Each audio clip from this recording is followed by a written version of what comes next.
Ich habe Heimweh nach Orten, wo ich noch nie war. Habe Fernweh nach Orten, wo ich gerade war. Suche nach einem Zeichen, wo mir den Weg weist. Suche nach einem Zeichen, wo mich wegweist. Dass ich Kraft habe, zum Gehen.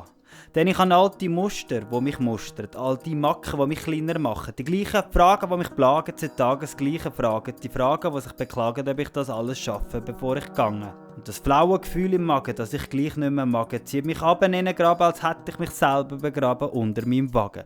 Mit den Lasten, wo ich meine Strassen selber zupflastere. Mit dem Wagen, wo ich auf meinem Weg aus dem Dreck ziehe. Der Wagen voll mit Lasten, Macken und Fragen bringt mich zum Verzagen. Will ich meinen eigenen Sarg ziehen und trage über die Wege, über die 7 Berge, wie einer von diesen 7 Zwergen, begraben zum Bergen. In dem Leben mit diesen Haufen kleinen Erdbeben, die mich irgendwann nicht mehr haben kann. Oder ich nicht mehr haben kann. Dann bin ich der Erste, der geht. Aber erst wenn ich alles loslassen kann, werde ich losgehen. Erst wenn ich mein Studium studiert habe und ich Philosophie philosophiert habe, wenn ich all meine Gedichte gedichtet habe, wenn ich all meine Geschichten geschrieben habe, wenn ich all meine Kämpfe gekämpft habe, wenn ich all meine Schlachten geschlagen habe, erst wenn ich das Leben geliebt habe und ich Liebe gelebt habe, dann ist klar, dass ich gehe.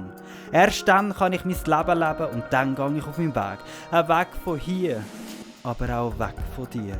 Also heb mich, bevor ich gehe. Heb mich das letzte Mal, bevor ich gehe. Und mach dir keine Sorgen, wenn mich nicht mehr findest, weil ich dann schon auf meinem Weg bin. Einfach ein Weg auf meinem Weg. Und ich gehe in die Ferne und suche mir den Platz an der Sonne, den Platz ohne Kummer.